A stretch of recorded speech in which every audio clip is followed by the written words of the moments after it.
Ladies and gentlemen, in the past I've done videos on slave codes, black codes, and pig laws. We are the only group in America that they put laws on the books to keep you oppressed and subjugated and mistreated.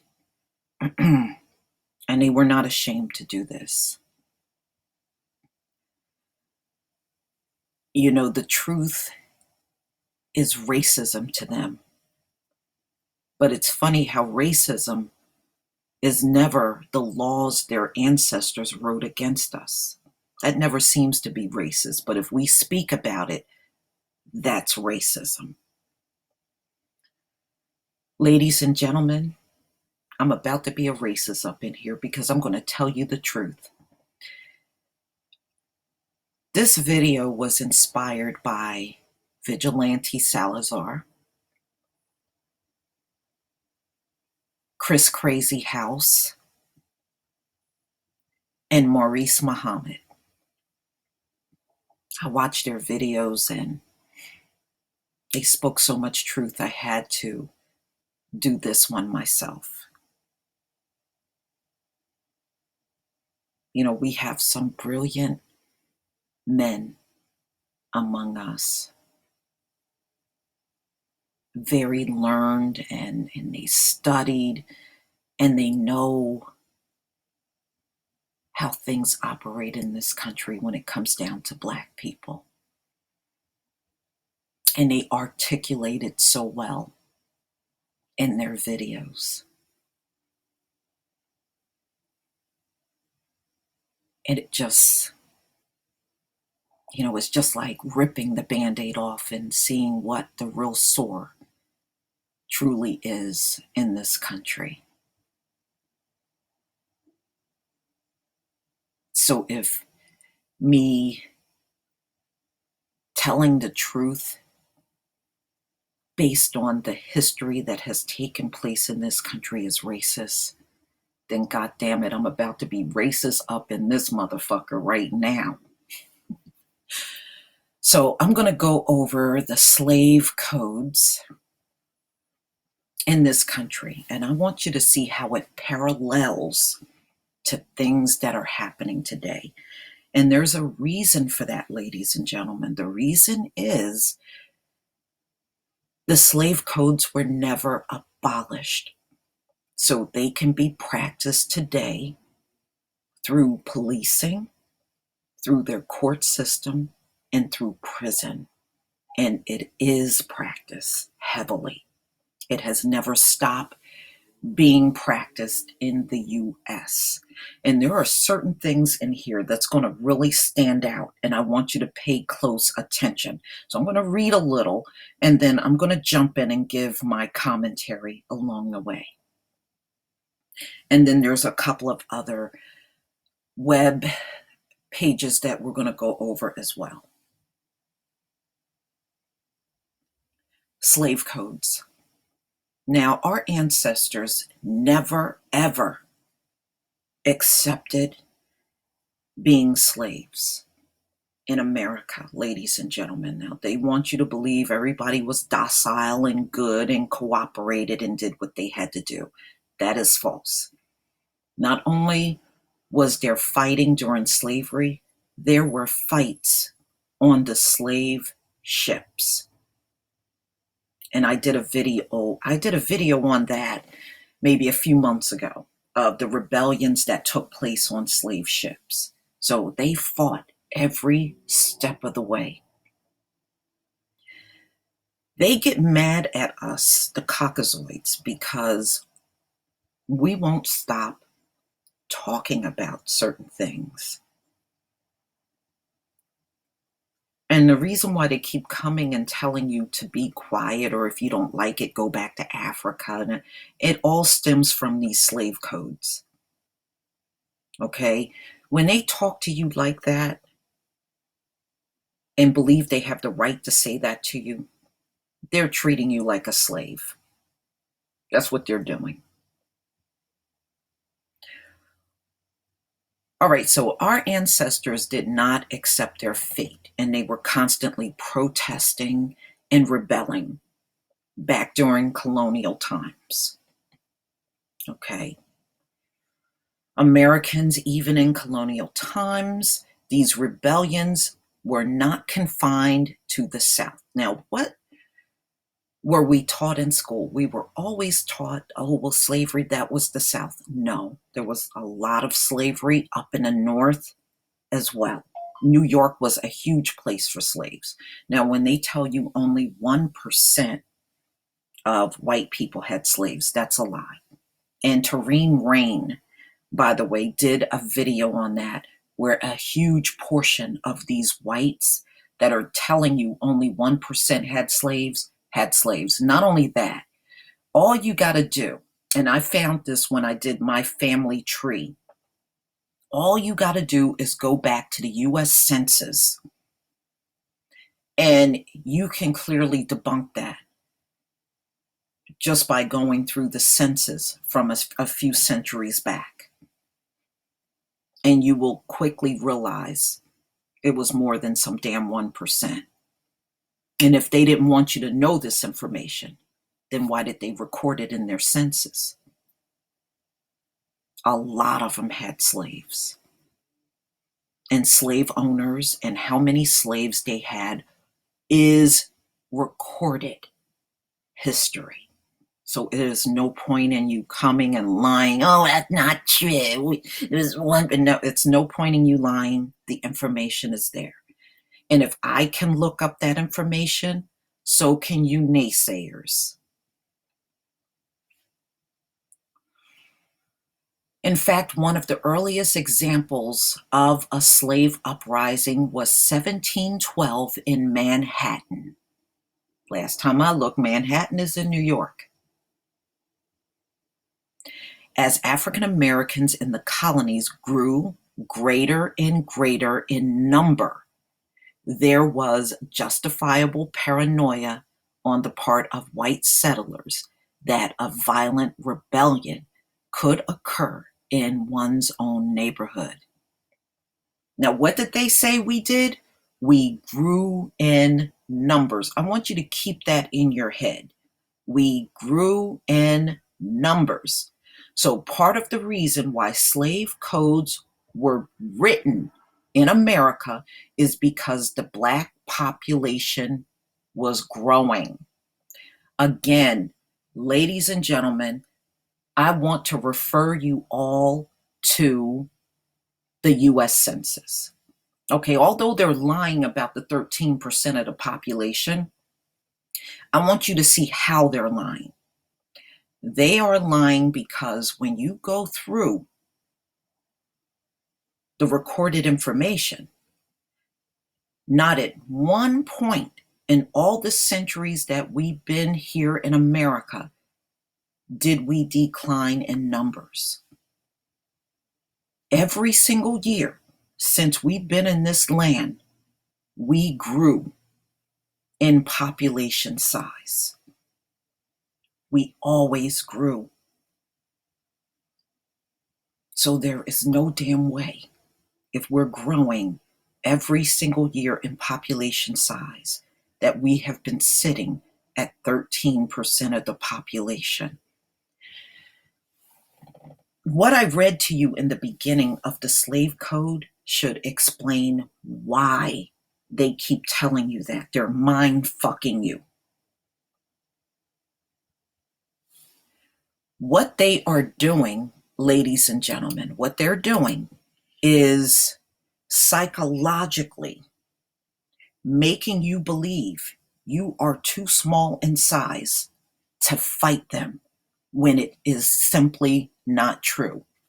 It's a tactic they're using to keep you from fighting them. That's what that 13% of the population number is.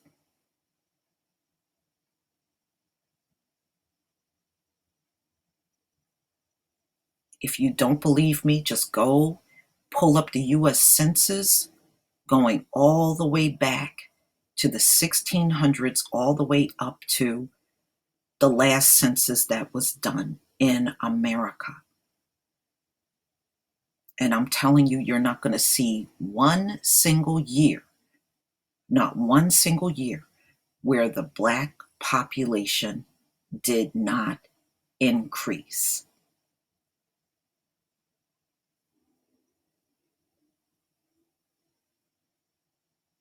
All right, let's move on.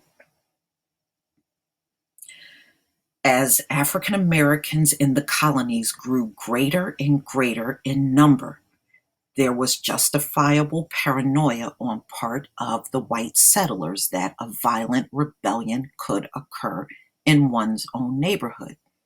It was this fear of rebellion that led each colony to pass a series of restricting slave behaviors. Now, what does that mean? That means instilling in your slaves it's okay for the Caucasoid man, woman, and child to be violent against you. But you better not fight them back. That is the behavior that they changed in Black people. What do you see now? Think about it. What do you see now? When they do something violent to Black people, what is it that Black people do? Pray for them. I forgive you.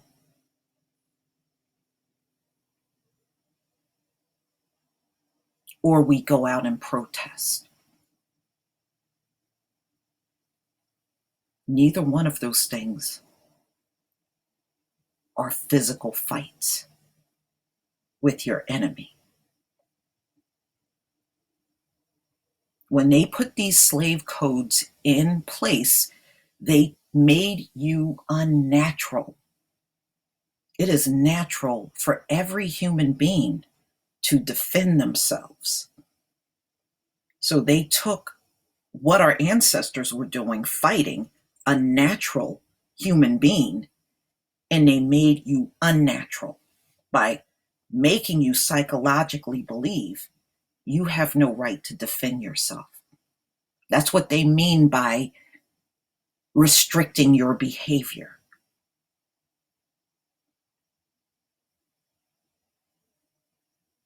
You fight us back, we gonna kill you. We gonna put you in jail if you hit us. We gonna put you in. How many times did we watch videos and out of a white person's mouth, I'm gonna put you in jail. I'm gonna call the cops. I'm gonna put you in jail. I'm gonna call the cops. I'm gonna put you in jail. It comes from this. It comes from this, ladies and gentlemen. That behavior stems right back to the slave code. When they talk to you like that, they are still treating you like a slave. What they're saying is, I can walk up and do anything I want to you, and you better not do nothing to me because the laws are set up to protect me. I'm white. That's what they're saying. They're still treating you like a slave. When they tell you to be peaceful, when they've done violent acts to our people, they're treating you like a slave. That's what they're doing. When they act out violent and they come to you and tell you peace, peace, and Martin Luther King and love everybody, they're telling you to be a good slave. That's what they're really telling you. Be a good slave. Don't do anything back to us when we harm you. Be a good slave.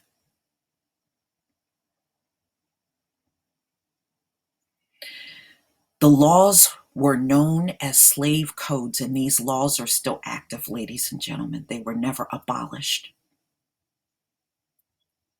This is why you are treated the way you are by the cops. You are treated wrong in the courts, and then you're put back into prison, which is modern day slavery, where they strip you of all your rights. Now, who had no rights in this country? Slaves. prison strips you of all your rights. So you're back to a slave status. Who are they mass incarcerating? Black men, to put you back into that slave status.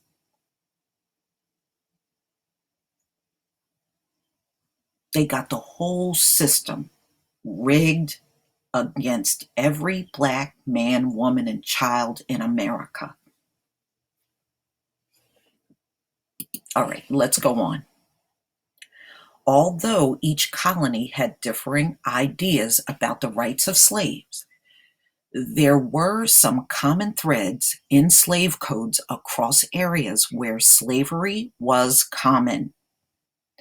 Legally considered property. We are still their property, and they still treat us like their property. And I'll show you how. Slaves were not allowed to own property of their own. Now listen to the rest of it. They were not allowed to assemble without the presence of a white person. Now, I want you all as Black people to think about this. Whenever you gather in a group and start talking, what happens? Here comes the white person. What are you guys talking about?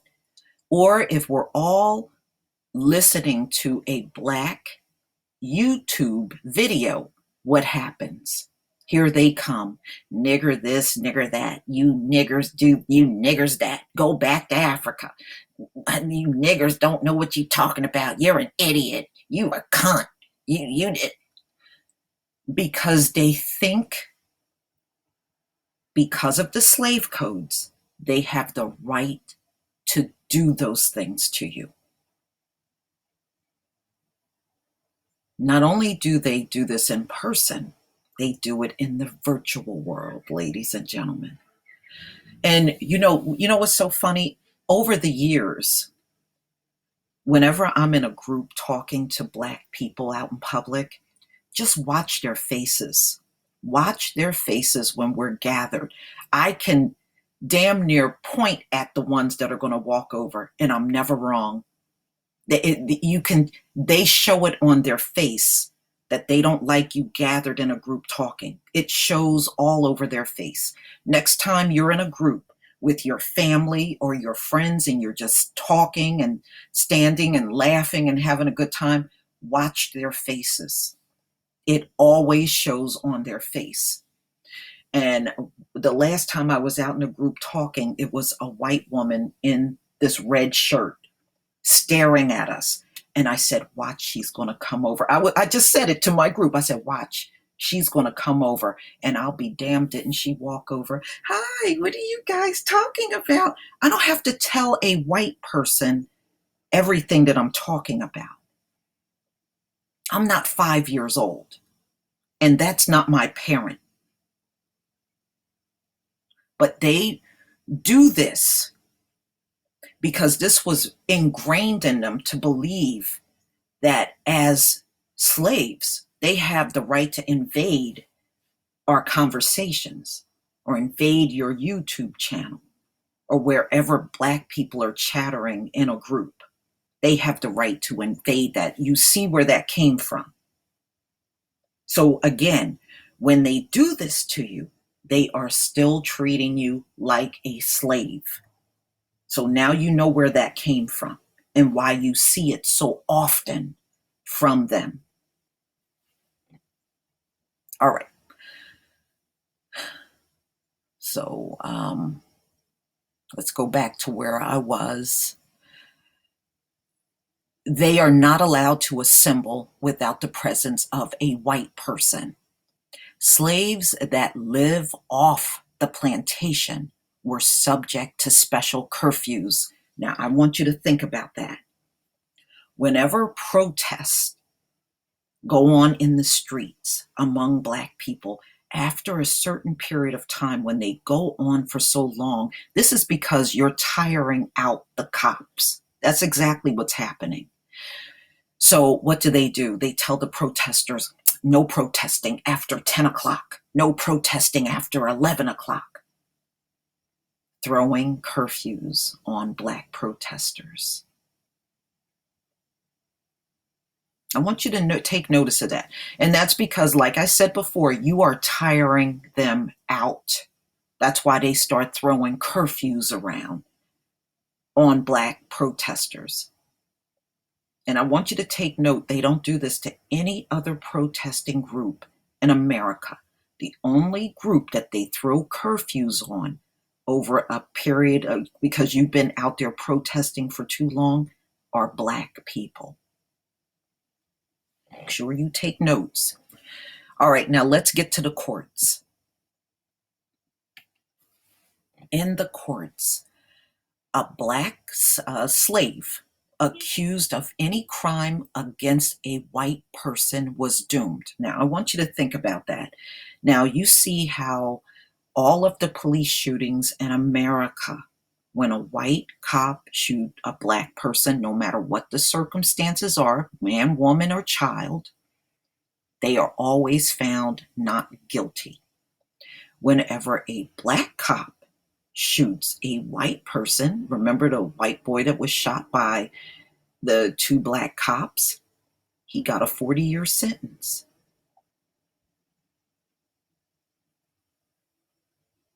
And look at the big deal they made out of Justine Diamond. The big deal. They're going to punish that cop.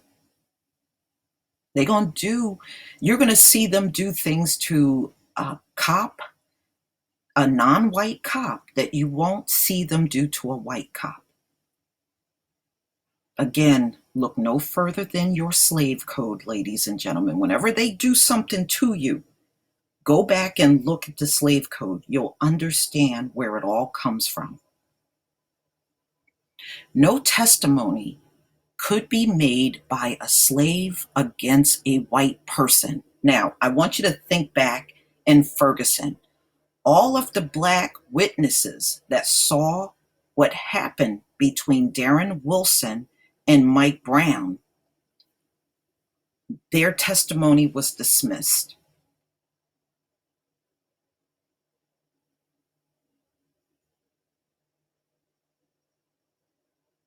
Any account a witness gave in the Eric Gardner choking was dismissed.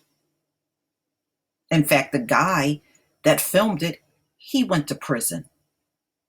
He was a Hispanic guy. But the white cops got off.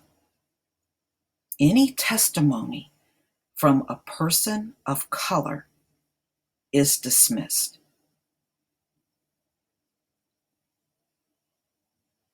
They still do that to this day.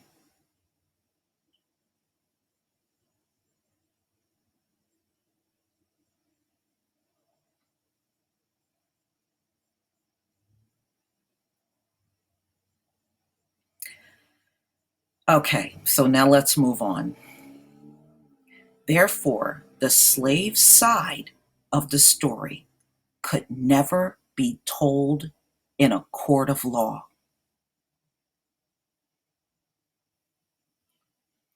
Do we get any respect or justice in the American courts? No. Just think about Dred Scott.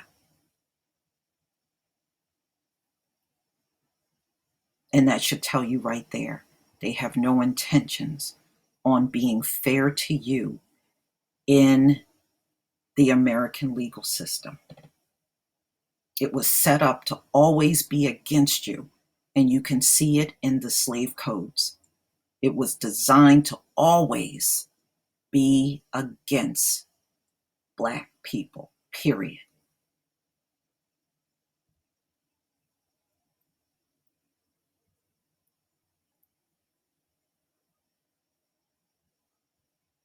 Okay.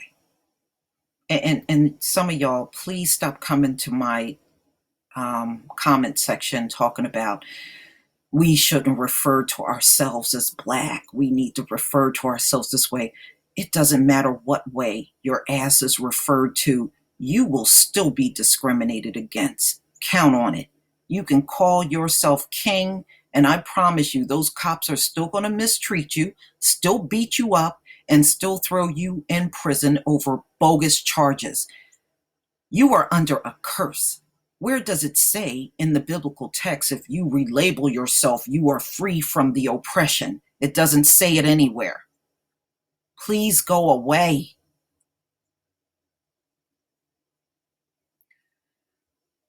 Okay, now let's look at this is the last sentence of the paragraph.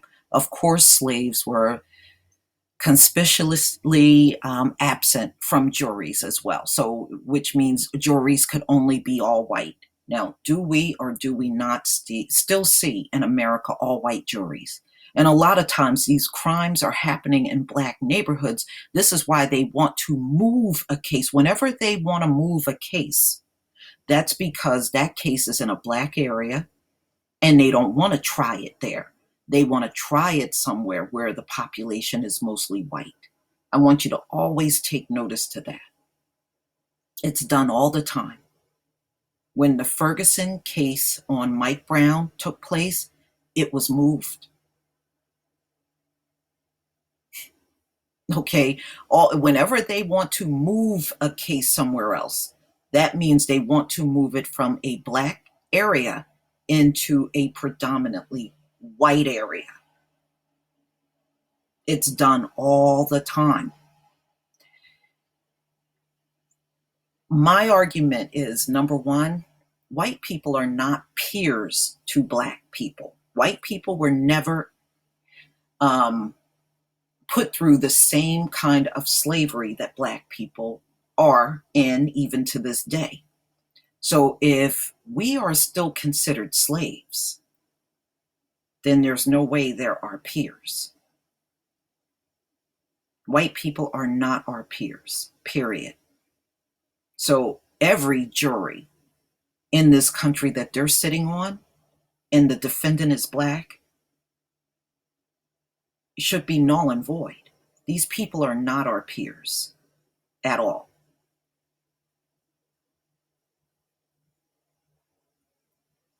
They have never been our peers in America.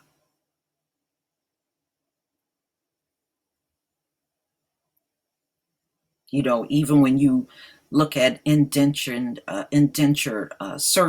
slavery, and not indentured servitude, okay, and you look at chattel slavery, the meanings are totally different from each other. They're not even the same. So if that is not the same, then white people are not our peers when they're on juries.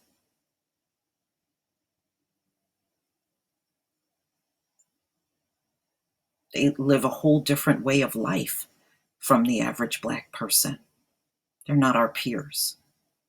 So every jury they sit on technically is invalid.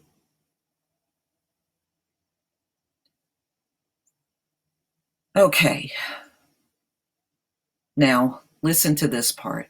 Slave codes had ruinous effects on African American societies. Now, what do they do to ruin the black family today? Mass incarceration. Okay, the black man is supposed to be the head of the family. If he's mass incarcerated, then that tears up the family unit. Now, what's the difference between mass incarceration and them selling off a husband or wife to another slave owner? It's no difference at all.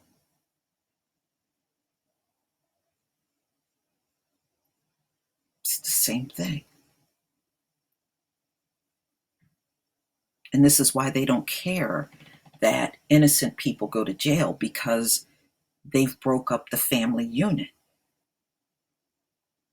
They don't care that innocent people go to jail just as long as those black families are broken up.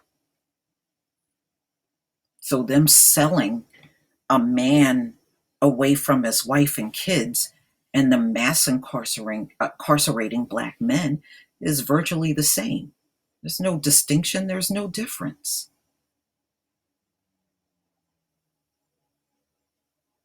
You're still going back into slavery. It's not different. It was illegal to teach a slave to read or write. Now they teach you to read and write in the schools, but 97% of the teachers in the black neighborhood are white females. What are they there for? They're not there to educate you. They are there to indoctrinate you into white supremacy and accepting your oppressive state. And they are there to miseducate you so that you never catch up to the white children. That is the purpose of the white female teacher in the black neighborhood. She serves no other purpose. She ain't educating a damn thing.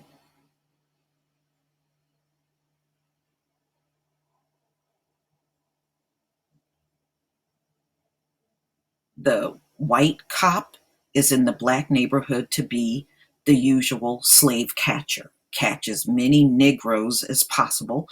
And I was reading an article probably earlier this year where a cop was admitting that they targeted black men. He said the ones they want the most are the ones between the ages of 16 and 24. Those are the black males they want to incarcerate.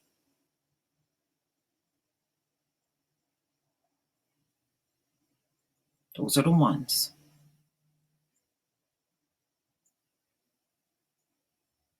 All right.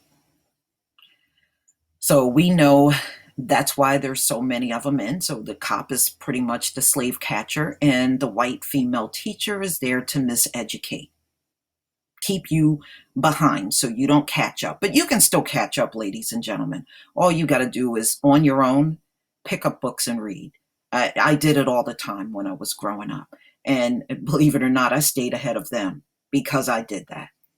Because when I was in school, I realized what the white teacher was giving me was never enough. It was never fulfilling enough for me. So I picked up books and I just started reading on my own and started checking books out at the library, reading them and returning them. And that's pretty much how I got a lot of my education. I didn't get shit from them. It was pretty much a self educating thing that I had to do.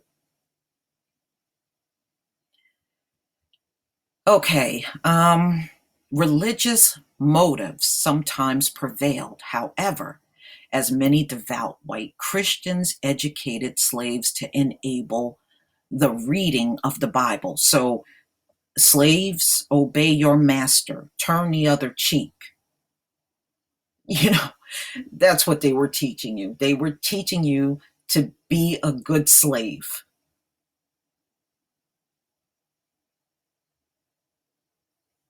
Okay. Pray for your slave master. You should pray for them. You know, and unfortunately, it's ingrained in our people, and it's mainly the black Christians. Whenever they do something to us, what's the first thing out of their mouth? I forgive you. I'm going to pray.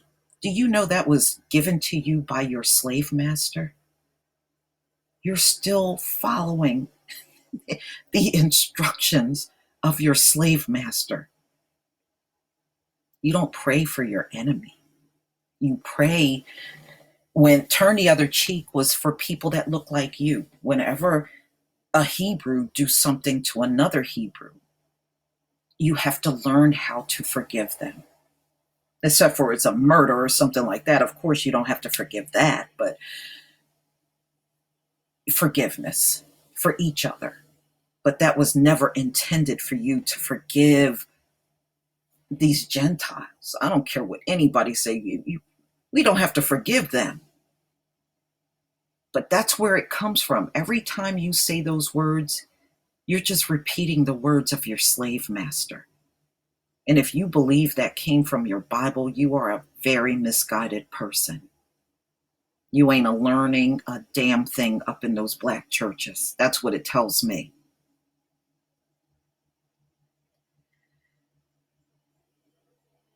So white Jesus was used to teach you to be a good slave. And as you can see, even today, it's prevailing. These same Christians did not recognize marriage between slaves in their laws. Now, listen to this.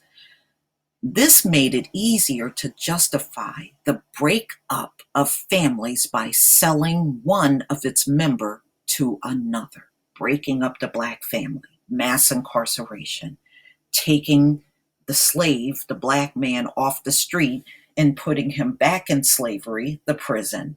That's all it. I mean, everything is just given different labels, but it's the same damn animal, ladies and gentlemen. It's the same animal. All right, let's move on.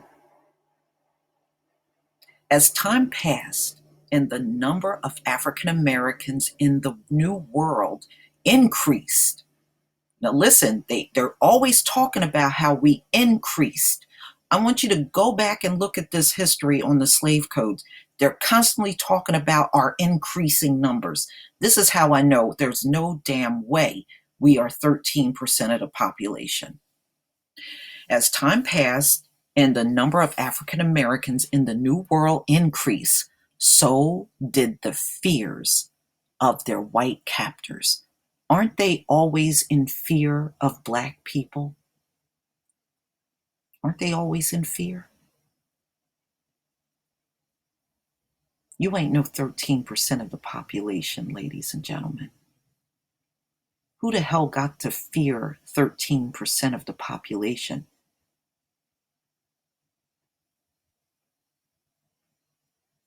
When they throw that number out to you from now on, black people, just ignore it. Don't even pay it attention. It is not true. And if they keep insisting it's true, let them show you where you decreased in population over all the centuries we've been here. I promise you, they won't be able to do it. They won't. They will not be able to do it. With each new rebellion, the slave codes became ever more strict, further abridging an already limited rights and privileges this oppressed people might hope to enjoy. Okay? Now, another thing I want you to always take notice of whenever we fight back, what's the first thing they do? They threaten to call the slave catcher. I'm calling the cops. I'm going to put you in jail. Look no further than your slave code if you want to know where that behavior from them comes from. When they talk to you like that, again, they are treating you like a slave. You can't do that to me. I'm going to get on the phone and call the slave catchers, and they're going to put you back in slavery. That's what they're really saying to you. So let's move on to other things here. 3/5. Now, ladies and gentlemen, the only real humans on earth are black people. All non-black people are hybrids.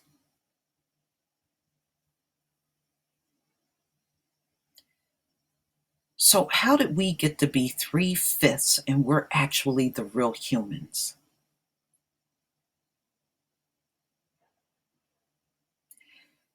They had to figure out a way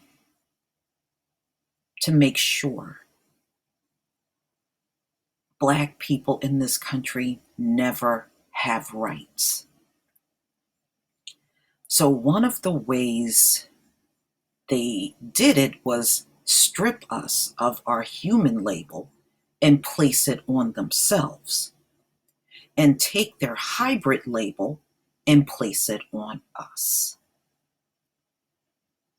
3/5 of a human. We're not 3/5 of a human. We're the only humans on the planet. They are three-fifths of a human because they have Neanderthal and rhesus monkey mixed up in their DNA. So if you have all of those things, you're not a real human, you're a hybrid. So why would they do this to us? Because if you are not defined as a real human, then you have rights. You have no rights. I'm sorry, you have no rights. Only real humans have rights. So they can't change our DNA. We know that.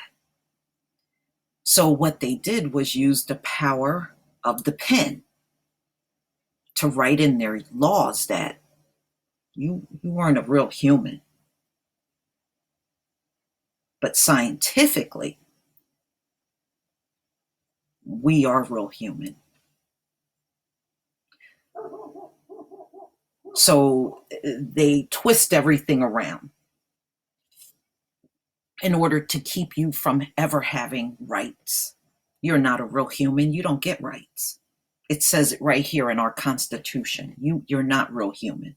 You get no rights.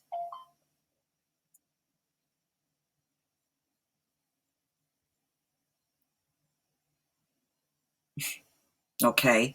So the slave code in writing that we were three-fifths of a human were two ways to keep Black people in this country from ever having rights.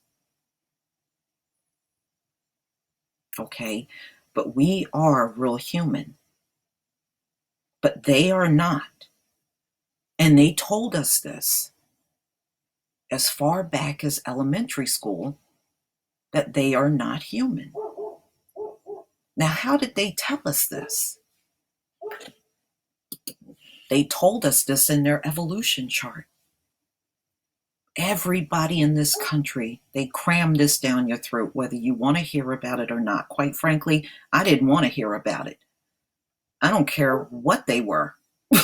Okay, but I do know they were oppressing us and subjugating us and mistreating us. I did know that much. But they came to us and everybody in this country and said, I started out as a monkey and I evolved into all these subspecies to the thing that I am today. That's what they said. Ladies and gentlemen, nothing on the evolution chart is human. There's no way you came from a monkey and then all of these subspecies and you are a full human now. It's genetically impossible.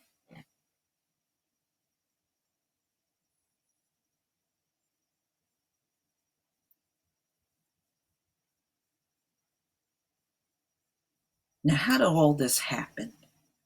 It happened right where they were found, the cave. The cave was the laboratory they were created in.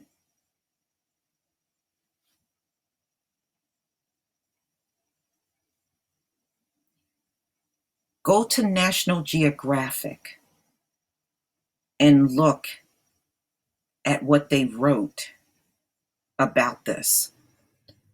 They went into caves and found two and sometimes three different subspecies in one cave.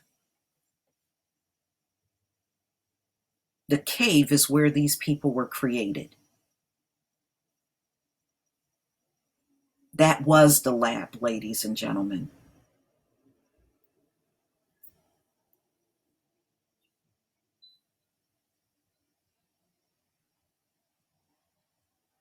That's where interbreeding took place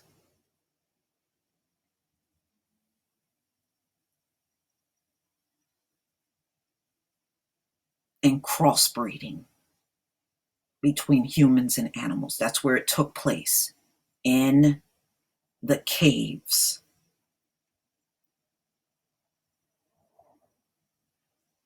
So they wrote in the Constitution we were three-fifths of a human being, but then they proceeded to teach us that they were in fact the ones three-fifths of a human being. And see, they don't have the ability to see their own contradictions. That's what that's what's funny about the whole thing. They have no ability to see their own contradictions.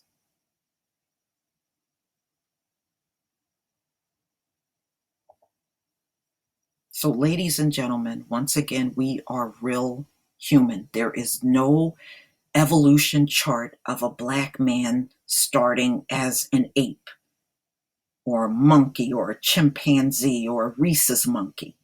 There's no evolution of this. The Most High made man in his own image. In his own image were melanated people. And that's what we are.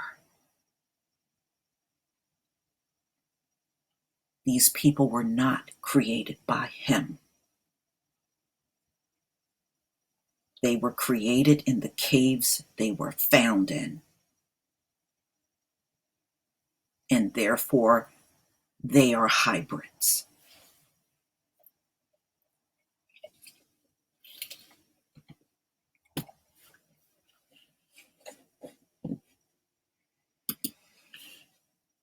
Now, let's look at another reason why we are not citizens. The 14th Amendment was never ratified, the 14th Amendment of the Constitution.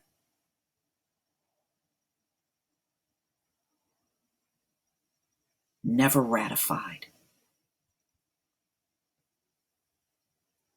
Slaves can never be citizens.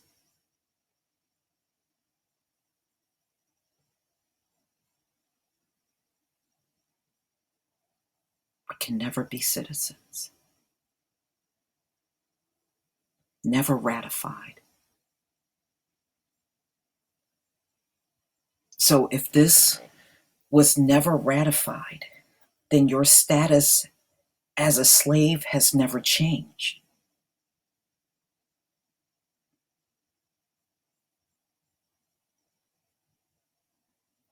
You are still a slave.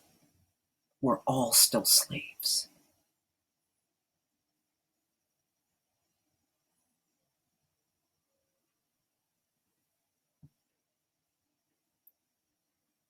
See, if these folks were really genuine, they would have made sure all of the necessary changes were made. The slave codes would be abolished. Black people would indeed be citizens. And all of this nonsense about you break the law, you go to jail, you're stripped of all your rights, none of that would have been written in. They would have been genuine and set you free. But the fact that everything's all muddied up and cloudy to give you the illusion of your freedom, but you have never, none of us have ever been really truly free.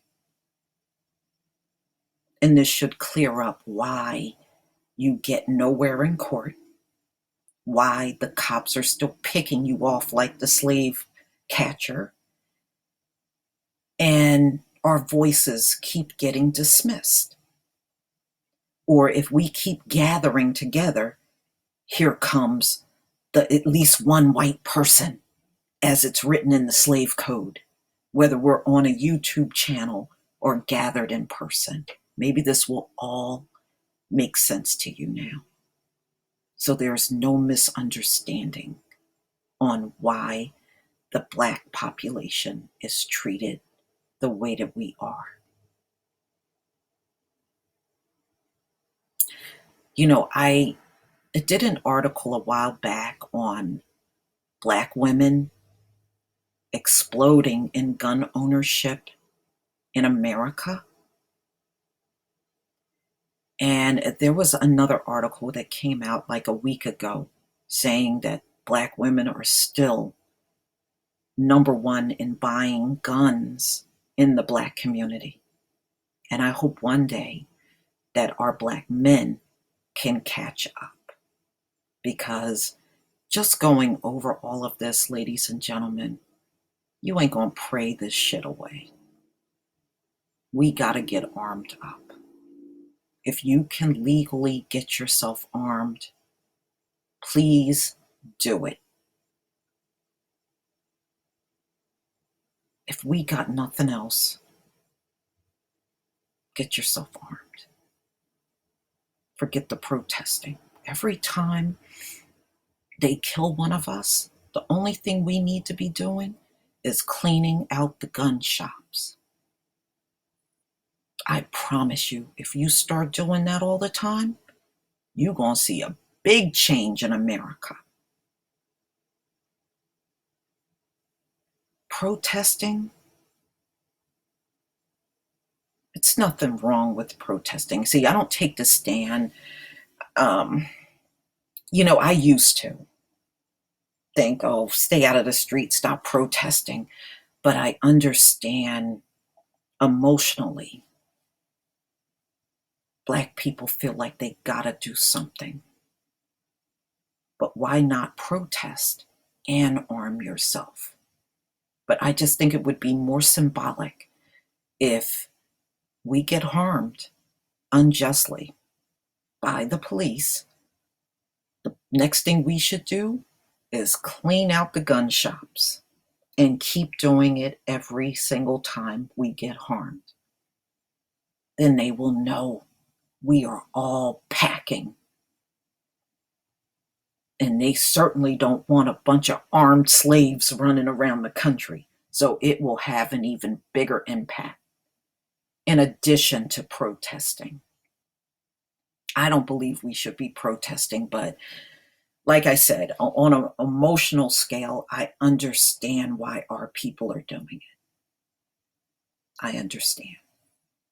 And if that is the thing that you feel you have to do to pacify that feeling of oppression and injustice, then you do what you need to do. But get armed, ladies and gentlemen. Please leave your comment and subscribe. And if you can donate to my channel, please do. Peace, family.